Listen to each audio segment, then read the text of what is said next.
no, no. No, no, no, no, no, no, no. Hey y'all, this is the Pleasure and Peace Practice, and I'm your host, Tia, your Pleasure and Peace practitioner. For those of you who may be new here, welcome. This is a space where your pleasure is not optional and your peace is sacred. Each episode, we explore things that are real, raw, and I hope restorative. Through honest conversation, evidence-based practice, and an abundance of permission, I encourage you to feel good. Whether you're here to reconnect with your body, unlearn harmful shame, or just take a breath, you belong here. Welcome in. Welcome back to the Pleasure and Peace Practice. I'm Tia, and today we're diving into a topic that is foundational to both pleasure and peace: boundaries. More specifically, the connection between boundaries, desire, and learning how to say no with peace. If you have been following along, you know that we have done a couple of episodes around fantasies and how to articulate them.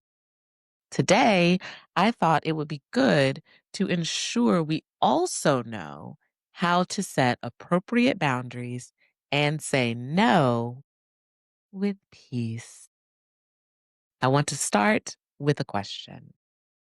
What if saying no didn't have to feel heavy, guilty, or scary, but could actually feel peaceful? That's what we're exploring today.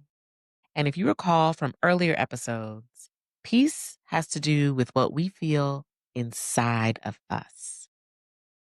Boundaries aren't just rules. They're invitations for deeper connection, and they're essential for both your pleasure and your self-trust. As I always tell my clients, boundaries are about you and for you, not the other way around. This is not a tool to try and control other people, what they do or say. Okay, let's start with the basics. Boundaries are the space between what feels good and what doesn't. They're not walls meant to keep people out. Think about them as a fence. They're there to help you and the people in your life know where intimacy, safety, and connection can grow. An example I love to give is, imagine you are in a living arrangement where you have a fence and a neighbor on the other side who throws lots of parties, and maybe they have lots of sports games and all types of hoopla going on in their yard. That's fine. That's their space. Your boundary, right, if we're sticking with this hypothetical, is your fence.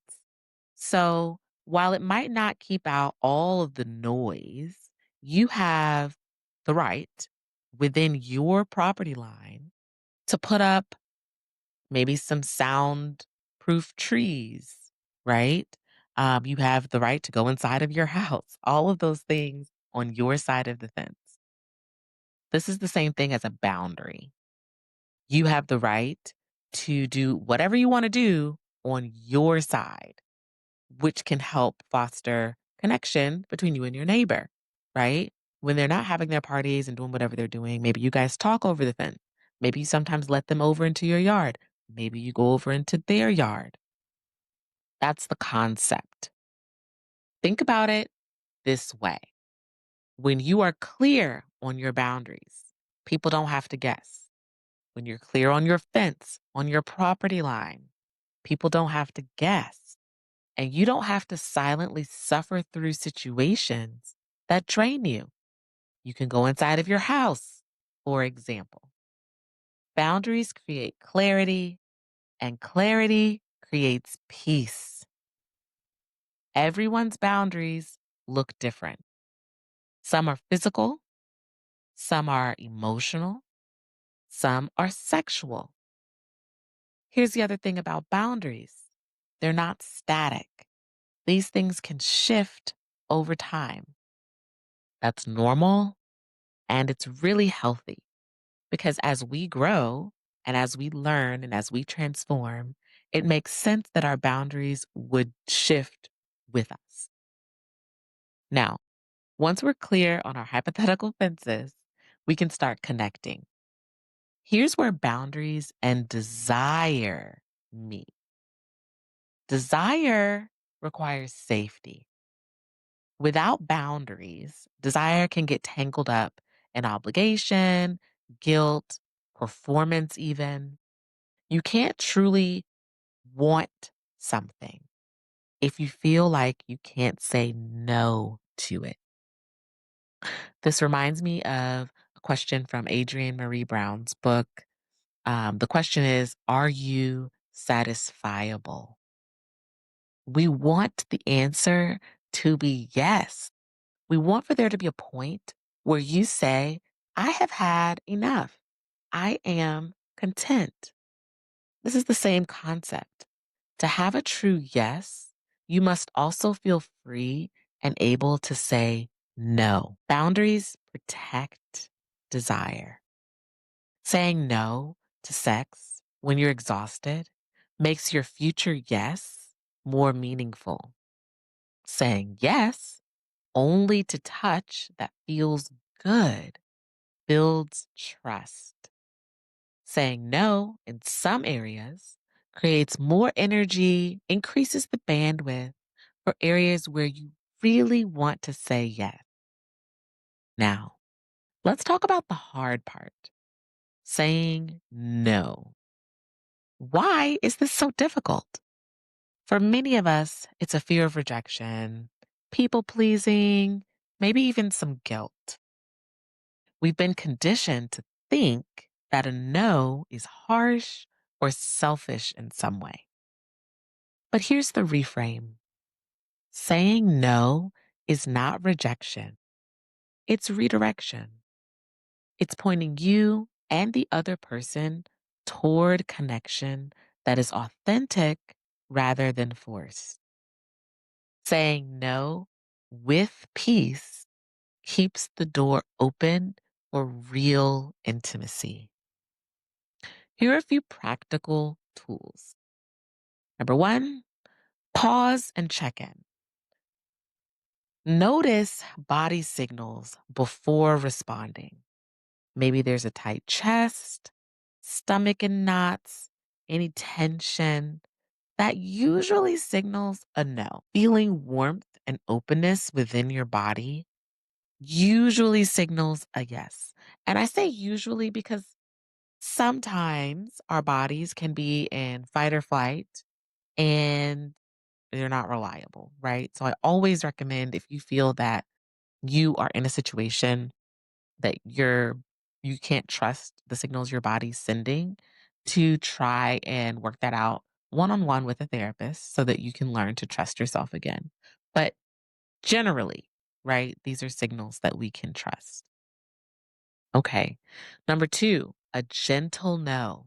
So maybe instead of a flat out refusal, try to soften your no with redirection. Maybe not right now, but I'd really love to cuddle. Or I'm not in the mood for sex tonight, but I'd love to make out. These are ways to redirect in a gentle way if that feels a little better than a flat out no. But do know, KNOW, do know that your no, NO, by itself is a complete sentence. All right. Third, practice outside of the bedroom. So start small. Say no to extra work projects, social invites, or favors that don't feel good. Each peaceful no strengthens your confidence for bigger, more intimate situations. So, what we're really talking about, yes, boundaries, but also consent. So, consent within the context of boundaries or otherwise is not just yes or no, it's ongoing communication. You're allowed to change your mind. Shifting from yes to no or no to yes is just a part of healthy intimacy. This is not an invitation for you to try and coerce someone into changing their mind, but it is permission to note that if you feel like you want to change your mind, it's completely okay to do so. All right. So self trust is the foundation. It's trusting that your body's signals are valid. We talked briefly about that a moment ago. That your desires matter and that you don't need a quote unquote good enough reason to honor a no. Every time you honor your no, regardless of the why, you strengthen your ability to communicate your yes with clarity, authenticity, and pleasure. Let's take a moment to reflect. Think back to a recent time when you said yes, but you really wanted to say no. Maybe it was sexual, maybe it was social, maybe it was at work. Just bring that memory to the front of your mind. Ask yourself, what stopped me from saying no? What did I feel in my body at that moment? What might a peaceful no have sounded like instead? Try it out loud. No, thank you. Not right now. "Hmm, I'd rather not." Hearing yourself hold your boundary gently is one of the most powerful ways to strengthen your self trust. I invite you to practice this. Maybe the rest of the day today or the rest of the week, right? Start small and work your way up. Try to practice your no. See how it goes. Tell me about it. I'd love to hear about it. Okay. So we didn't have any written in questions this week, but I want to share a listener scenario inspired by Reddit that ties into today's topic.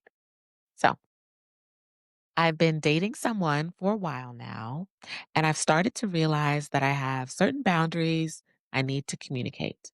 Things like needing more verbal affirmation during intimacy or wanting to slow things down before getting physical. But every time I bring it up, I feel like I'm making them uncomfortable or that they're not taking me seriously. I'm starting to wonder if I'm being too demanding or just not being clear enough.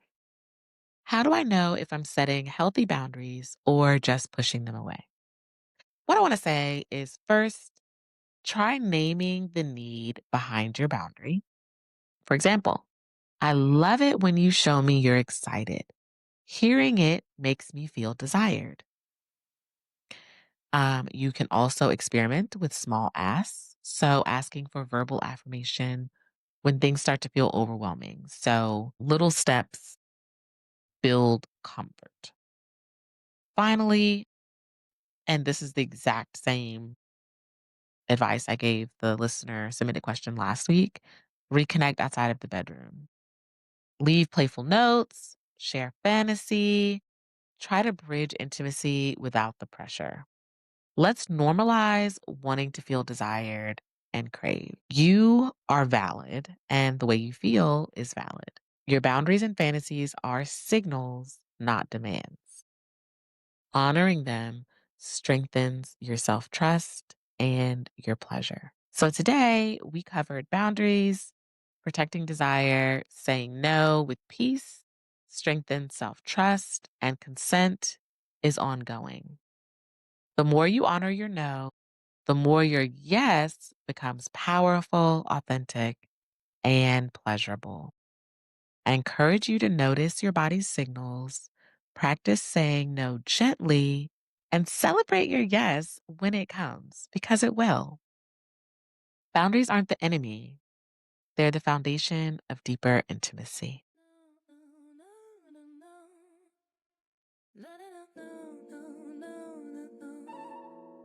Thank you for being here, for listening, for getting curious with me.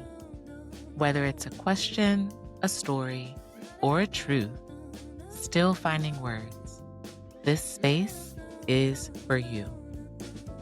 Whatever it is, you don't have to hold it alone. Ask, share, confess. We're in this together. And if you've got something on your heart, drop it anonymously using the link in the show notes or over on Instagram. If this episode moved you, helped you, or made you feel seen, share it with a friend, leave a rating, or drop a comment. Your support helps this space grow. Follow me on Instagram and Threads at Pleasure and Peace with Tia for more. Until next time, remember, I've got you and you've got this. Talk to y'all soon.